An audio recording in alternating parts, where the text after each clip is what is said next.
দাদা আমার কিছু টাকার দরকার এখন। কি করবি? বাড়ি রিপেয়ারিং এর জন্য। বাড়ি রিপেয়ার করবি? তা ভাবছিলাম যে ধরো মিউচুয়াল ফান্ডে তো আমার কিছুটা অ্যামাউন্ট জমেছে, তা ওখান থেকে বের করলে ভালো হবে নাকি এই যে মিউচুয়াল ফান্ডের এগেইনস্টে তো কিছু লোন পাওয়া যায় যেটা ওই লোন এগেইনস্ট সিকিউরিটিজ, সেই লোনটা নিলে ভালো হবে। কিন্তু আমি লোনটা এতেও দেখেছি যে আমি বেকার লোনটা নিয়ে করবো কি, আমার যখন টাকা জমেই রয়েছে আমি বেকার হেডেক নিয়ে তো আমার দরকার নেই, আমি রিডেমশন করে টাকাটা দিয়ে কাজটা করে নিই, ওটা ভালো হবে না? কতটা টাকা দরকার? মোটামুটি ধরো 30-40 হাজার পর্যন্ত তো দরকার হবে। আর তোর কতটা অ্যামাউন্ট আছে? অ্যামাউন্ট তো ওখানে ধরো 2 লাখের উপরেই রয়েছে।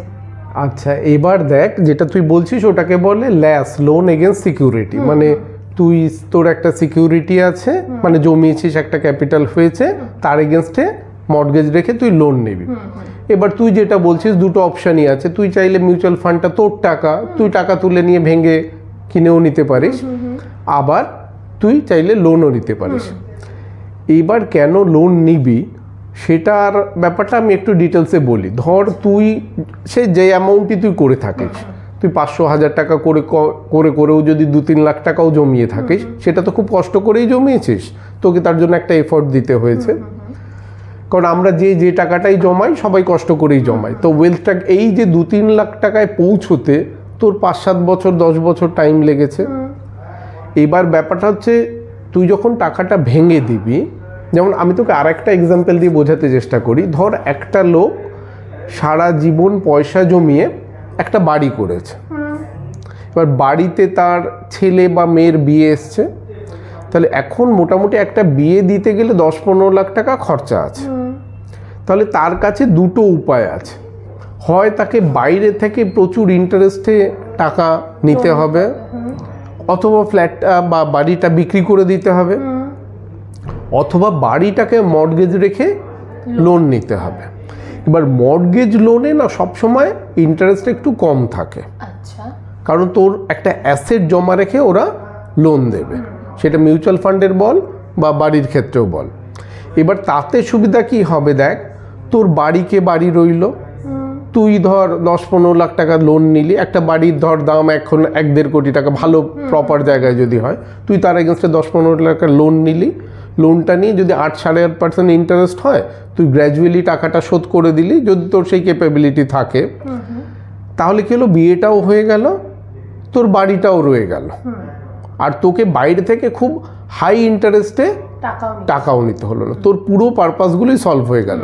তো সেম জিনিসটা এখানে তোর মিউচুয়াল ফান্ডের ক্ষেত্রে হচ্ছে, তোর যেটুকুই ওয়েলথ ক্রিয়েট হয়ে থাকুক, তুই যদি একবার বিক্রি করে দিস না, ওই টাকাটা দেখবি জমানো খুব মুশকিল হয়ে যায়। কারণ যত দিন যাবে দেখবি তোর খরচা বাড়তেই থাকবে। তুই যেটা কষ্ট করে জমিয়েছিস তার মানে এই নয় যে আরও 5-7 বছর তুই এভাবে জমিয়ে যেতে পারবি। 1 নম্বর হচ্ছে তোর ওয়েলথটা থেকে যাচ্ছে, 2 নম্বর হচ্ছে তুই যখন সেল করবি, তুই এই গত 7-8 বছরের মধ্যে একবার কোভিড দেখেছিস, বড় বড় যে ক্র্যাশগুলো হয়েছে, একবার এই যুদ্ধটা হলো ইন্ডিয়া পাকিস্তানের, তো এই টাইমগুলো মার্কেট অনেকটা ডাউন হয়েছিল, সেই ডাউন ইউনিটগুলো বেরিয়ে যাবে, তুই ওই দামে তো আর কিনতে পারবি না। তুই 8 বছর আগে একটা মিউচুয়াল ফান্ডের ন্যাব যদি 10 টাকায় কিনে থাকিস, এখন সেটা 50-60 টাকা, তুই একবার সেল করে দিলে ওই ফান্ডটা কিন্তু আর 10 টাকায় তুই কিনতেই পারবি না। তো এইগুলো তোর হচ্ছে লস হবে।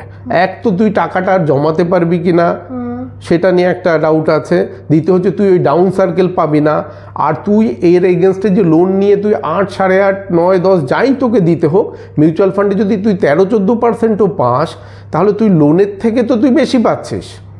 মানে আমি যদি ধরো আমি কথা আমার ফান্ডের রিটার্ন আছে 18%, হ্যাঁ, আর আমি যদি 8% দিই তার মানে 10% তো তুই প্রফিটেই থাকবি। এবার এটা হতে পারে তোর কাছে ওই লোনটার জন্য যে ইএমআই দিতে হবে সেটা দিতে গেলে আর তুই এসআইপিটা চালাতে পারবি না, সেই ক্ষেত্রে দরকার হলে এসআইপি অ্যামাউন্টটা কমিয়ে দে, বা এসআইপিটা আমি স্টপও করে দে সাময়িক, যতক্ষণ না লোনটা শোধ হচ্ছে। কিন্তু সেটা অনেক বেটার, তোর ক্যাপিটাল থেকে গেল, তোর পুরনো ইউনিটগুলো অ্যাজ ইট ইজ থেকে গেল, আবার তোর এদিকে বাড়ি রিপেয়ারিংয়ের কাজটাও হয়ে গেল। সেটা ইন ফিউচার যখন মার্কেট র্যালি করবে, এই দেখবি 40-50 হাজার টাকাটা কিন্তু খুব তাড়াতাড়ি ও রিকভারি করে দিয়ে দেবে। আর যদি তুই তুলে নিস, তুলে নেওয়ার পর যদি মার্কেট র্যালি করে, তোর তো তখন আর ইউনিটই থাকছে না। তুই যদি হয়তো 1000-2000 টাকা করে এসআইপি করে আগামী 1 বছরে তুই 24,000 টাকা আরও জমালি, তাতে র্যালি হলে আর কত টাকা পারবে? সে কিন্তু তার বদলে 2-3 লাখ টাকার উপর 10-20% বাড়লে 1 বছরেই কিন্তু তোর ওই লোনের টাকাটা উঠে আসবে। তো যদি ক্যাপেবিলিটি থাকে আর খুব বেশি অ্যামাউন্টের দরকার না হয়, তুই ল্যাস নিয়ে তোর কাজটা চালিয়ে দে। তাহলে ল্যাস নেওয়াটাই আপাতত এখন বেটার, হ্যাঁ, তাই তো? মিউচুয়াল ফান্ডের এগেনস্টে লোন নেওয়াটাকে বলে ল্যাস, মানে লোন এগেনস্ট সিকিউরিটি। এটা যে কোনো কাস্টমার যদি অল্প কোনো টাকার দরকার অল্প টাইমের জন্য হয়, এটা ইউজ করতে পারে, এটা খুব ভালো টুলস।